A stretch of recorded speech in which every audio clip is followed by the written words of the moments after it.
I mean, maybe real estate agents don't want to hear this. I mean, it's applied to me at times as well.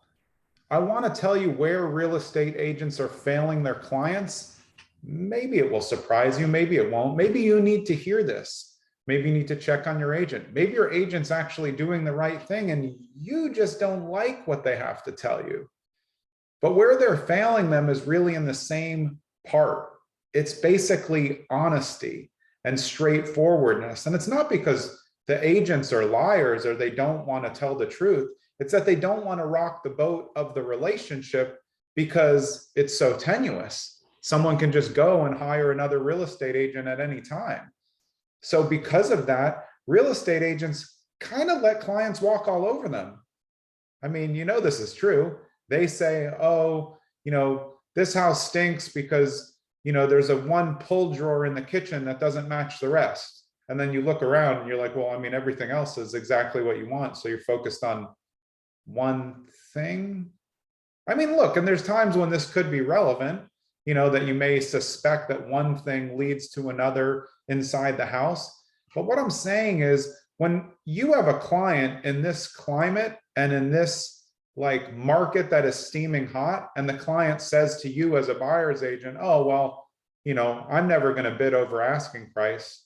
And you say, okay, you're just setting yourself up for failure as an agent because you're not winning right now unless you're bidding over asking price, and not like a little bit. I mean, we have houses going 300,000-400,000 over asking. That's why the list price is irrelevant. Oh, I'll link to that up there. It's important. It's a value play. But if you're not giving the clients feedback, they're always going to be stuck in an unrealistic loop. Their expectations are unrealistic and they don't understand what's really happening in the market because the real estate agents aren't willing to tell them because they're too worried that if they tell them the truth, they're going to stop looking. But you know what I like? I like looking when we're all on the same page. I like everyone to be on the same page. And look, if they don't like what I say about the market, no problem. They can try it out with someone else because I know what the market is still going to be the same. So I try to give, at least in me and what I tell my agents on my team.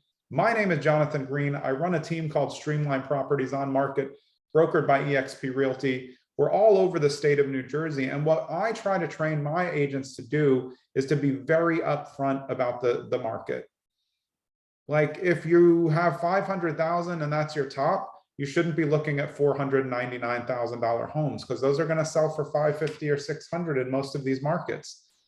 So we're trying to set realistic expectations so that our buyers can follow along in a plan. And also on the seller's end, even though the market's steaming hot, I can't promise a seller that they're going to get 200,000 over asking.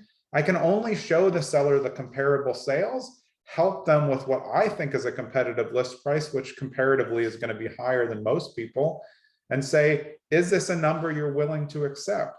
My personal opinion is that we should be placing a number on our listings that we're willing to accept if we get it. It doesn't mean you can't get more or you're hoping to get more.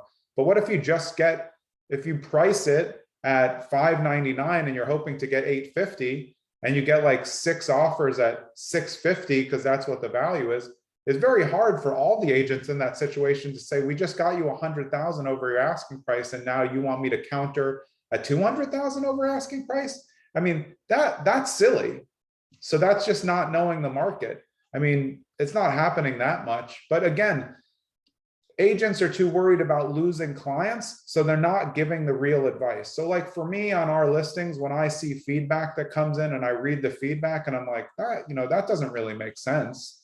If you have a brand new home and you're worried about like a side door, that just seems like, that's something you could ask for, certainly. But like, is that really the thing that's going to knock out a whole deal? That's usually buyers looking for excuses about things, which look, it's fine. But if I'm a real estate agent in that area, I know the comps and I'm going to say, look, this is what the comps say. This is what the value is. You may not like this little thing, but what about all these things that you're not going to be able to get at the next price? Because if you're not doing that as a real estate agent, you're not setting the expectations for the future, what we call on my team future casting, so that you want it to keep getting easier and easier.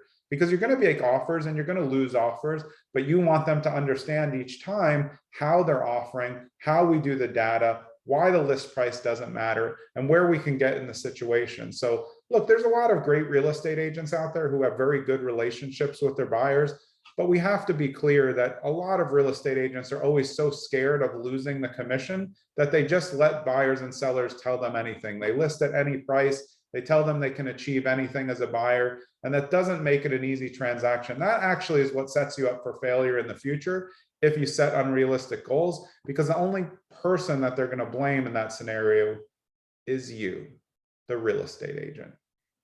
Think about it and have a great day.